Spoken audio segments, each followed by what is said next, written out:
Ciaran here for Boxing Bants. I'm here again, back in supreme altitude, this time with a colleague of Jay Byrne. Karl, I don't know what you call it, friend, colleague, everything, isn't it really? Whatever you want to call it, really, yeah. He's giving you jobs, he's getting you fights, and yeah. He's a man of all trades, he is, with this sport. Yeah. So obviously I've seen you a couple of times now since your fight with Fergal for the Irish title, which happened a few months ago.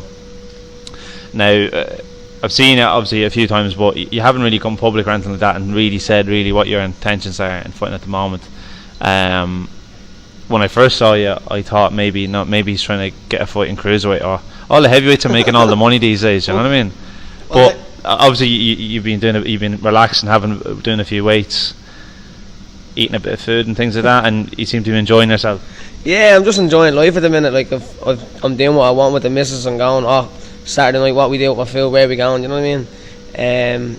I'm obviously in the gym. I'm not doing as much cardio. I'm hitting weights a lot now. And then I'm trying to get one long cardio session in a week to do a fat burning session. But I'm enjoying life, do you know what I mean? I'm not going to the missus going, we go up, I feel I can't go, no, sorry, we can go in 6 weeks and finish training, you know what I mean? It's, right, where do you want to go? Mm-hmm. Or she goes, I don't know, you pick, and I pick somewhere, she's going, I don't really want to go, I'm going. Right, we're going here. Do you know what I mean? So I'm enjoying life. Even me ma said it, and my girlfriend, we were sitting down the other day eating, and she goes, you're so much happier with not boxing. And even the girlfriend agreed. She goes, yeah, you're not as snappy, and you're just getting on with everyone. You're laughing, you're joking. You're not Mr. Serious anymore. You know what I mean? So no, I'm enjoying life. Life's good at the minute. Yeah. Can't complain. So the fight itself, it was almost like your world title because it was for the Irish title. Massive opportunity. It went to 10 rounds, if I'm right in saying that now. 9 in the stopping round, yeah. What's your thought on how the fight went itself when you're looking back at it now? To be honest, after the second round, we clashed heads in the second when I got the cut, and after that, I can't remember. I just blanked out. And a lot of people are going, did he hit hard? Did he do this? I genuinely, I don't know. And people are going, what do you mean you don't know? You done 9 rounds with him. And I was like, I have no recollection of what happened. And still to this day, people are going, I can't remember. I can remember the clash of heads. After that, I can remember stepping out of the ring and getting rushed into the medical room. After that, but in between that, I can't remember one thing. Yeah. And I only brought myself to watching the fight the other day because everyone was like, "Jeez, Karl, the last 2 rounds were horrific. Like, he was punishing you." And I was sitting down the other day, and every now and again from now since the fight, I've tried to watch it. I get the round trip, like, I'm turning it off. And I was sitting in bed the other day, I was getting itchy feet. I was sitting there, I was watching the fights, I was watching my interviews. I actually watched round 0 with Martin. I watched me in the Martin's fight. And then I was like, I'll go on and watch the Fergal fight, and watched it. And my God, if that didn't prove I had a chin, nothing did. Because at one stage he was just hitting me with everything, and I wasn't going down. And that's when the ref jumped in to stop it. But he wouldn't have put me down, do you know what I mean? Mm-hmm. But the whole build up to it, I loved it. As I said in one of my first interviews, if I got an Irish title shot, that's me complete. Now obviously I didn't win it, but I'm happy with what I've achieved so far, you know. So we'll go. Everyone's saying, will we go again? We'll go again. Mm-hmm. But not this side of the year. Maybe 2020. I have at the minute. I've no love for the sport. Do you know what I mean? So let me get the love back for the sport, and I'll go again. You know. Yeah. So you were telling me that that there was I can't remember what round it was, but Jay was basically telling you to go to the body, and mentally because you obviously you were gone, you didn't really know what you were doing. You went straight in and tried to go for his head straight away. You tried to throw one over the top straight away, like. And then obviously at the end of it, now from what I see clips, there was a bit of emotion coming out of it at the end of the fight. I don't know if you've seen some of the videos. There's a bit of emotion coming in. They always say that's one of the biggest signs that someone's after experiencing a lot of trauma in the brain, is when they start to get very emotional. So like people talk about like Tony Bellew when he had his last fight, when he got knocked out by Usyk, how emotional he was after it and stuff. And he says he doesn't remember it at all. Like, why don't you tell people maybe what's made you take the break, and what was your experience after the fight? The experience after the fight, I was in the change room with Jay. I had the team around me. The doctor asked me certain questions. He asked me my name. I knew that. He asked me where I was, who I fought, and and then he asked me what day it was. I took a few. He's got some feet in that crack. He asked me what day it was, and it took me about 10 to 15 seconds to answer it, and I didn't know what day it was. He asked me my phone number, and I told him my phone number from years ago. And you can see, I looked at the lads at the corner. Would you give it to me now if I asked you? Do you remember it? Just about, probably, yeah. It's strange, isn't it? And I caught the lads in the corner of my eye, and you can see all the lads looking at us and say, that's not his phone number. And then he asked me to walk in a straight line. I wobbled at the end. And then I got sick everywhere, but the sick was black. It was like something from the X's. And Lewis Ballingal's brother actually sent me a picture. He goes, great fight to watch, but this isn't so great to watch. And a picture of the sick on the towel.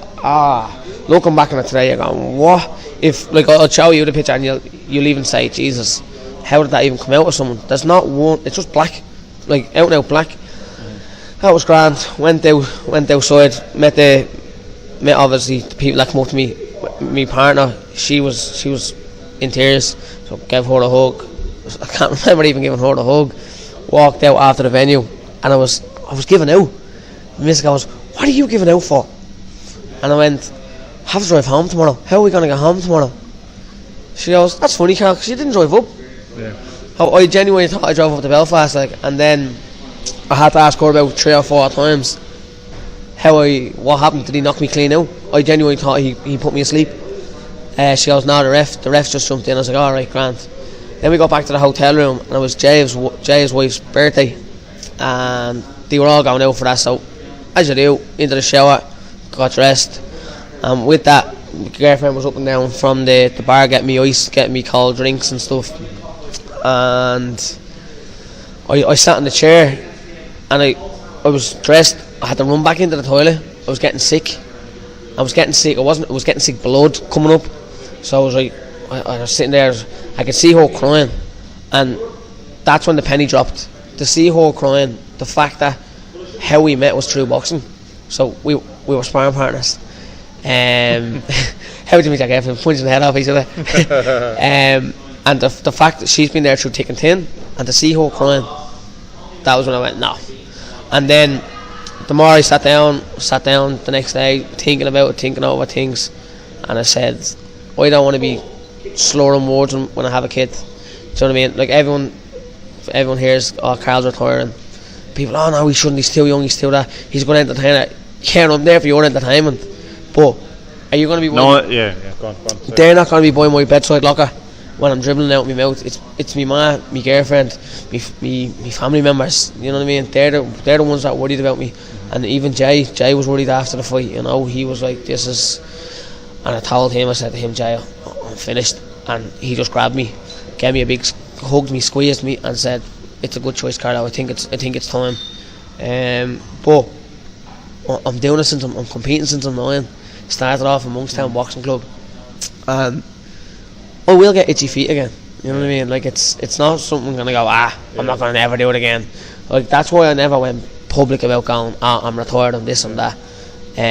Like I put up a status the other day of the one where Fergal come over and gave me a hug in the corner, everyone around us, and then when I beat Martin up on Jay's shoulders, the quote was, I think it was, you've had your ups and downs, this journey was good. And a lot of people, are you retiring, this and that? And I DM'd them and I was like, look, I'm not retiring, I'm just going to take a break away from it. So that's why you haven't heard of much me on the scene at the minute, you know. So it's funny, isn't it? It's still the pull that boxing has to boxers, that it's been part of their life. Do you know what I mean? It's, even though everything that you've gone through, there's still that little pull that says that no matter how far someone goes, it's very like Nick Blackwell. Like, he was in a coma, induced into a coma. He doesn't remember anything for 2 weeks of his life are gone, and yeah, he was still in Marbella, and laced him up, went in for a spar when no one's around, and ended up back in hospital. It's just that pull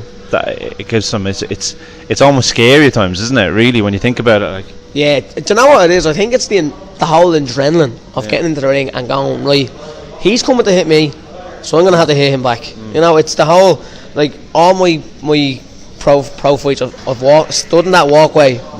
Jay has been in front of me, has looked into my eyes, and I've just wanted to cry. And that's been out straight, I've just wanted to cry.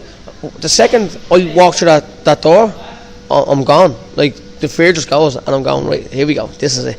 You know, and as scary as it sounds, it's everything just drops from you when you step into that ring. Like, it's, when you think about it, it's a weird sport. You're training for 8 weeks to get in and physically hit someone. Like, it'll always, no matter what, it'll always have that little pull.